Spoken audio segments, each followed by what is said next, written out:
কথাটো সঁচা নেকি বাৰু? মই সঁচা বুলিয়ে ভাবিবলৈ বাধ্য হৈছোঁ। আপোনালোকৰ মতামত জনাবলৈ নাপাহৰিব। মানুহৰ শৈক্ষিক অৰ্হতা যিমানেই নাথাকক, আচলতে তাৰ মূল্য নাই।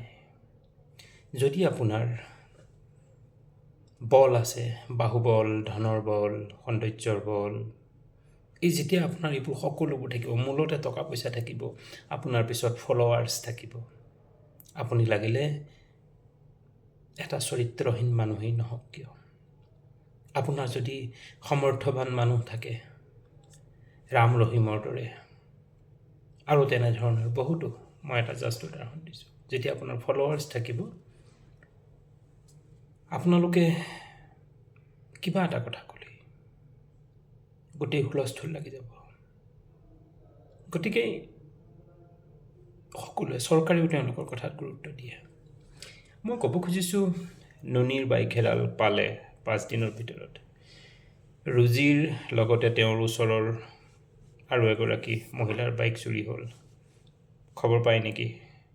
খবৰ যদি পায়, বাইক পালে নেকি? নিশ্চয় নাই পোৱা। কিন্তু আপোনালোকে খবৰ নিশ্চয় পায়।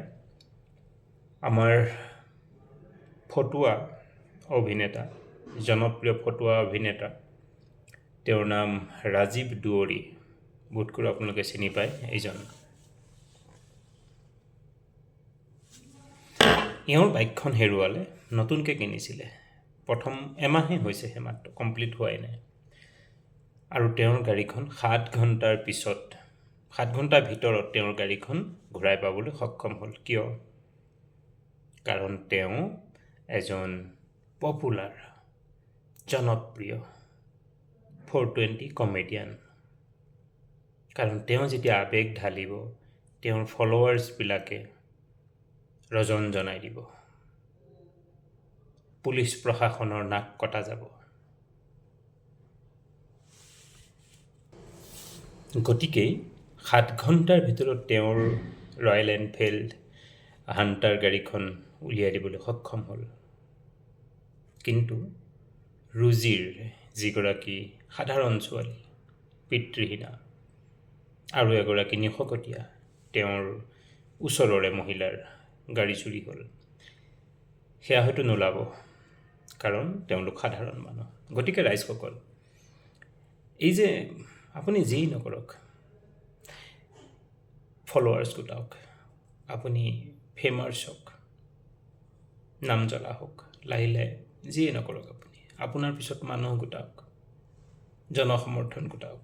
আৰু তেতিয়াই আপুনি যদি পাদো মাৰে, যদি গোন্ধাইও যায়, ক'ব ধুনীয়া, মানুহ গোটাওক। কাৰণ ৰুজিৰ মানুহ নাই, তেওঁ সাধাৰণ ছোৱালী, পিতৃহীনা, ৰেডিঅ' চেণ্টাৰত কাম কৰে। গতিকে তেওঁৰ খবৰ প্ৰচাৰ প্ৰসাৰো হোৱা নাই। পুলিচে বেছিক ইনভেষ্টিগেশ্যন কৰিলে, ডেটছ হ'ল, খতম। তেতিয়াহ'লে কিয় পোৱা নাই? 7 ঘণ্টাৰ ভিতৰত তেওঁৰ গাড়ী যে বিচাৰি পালে, ৰুজিৰ গাড়ী কিয় পোৱা নাই? অৰ্থটো ৰুজি সাধাৰণ ছোৱালী, আৰু এওঁ হৈছে 420 কমেডিয়ান, পপুলাৰ। কি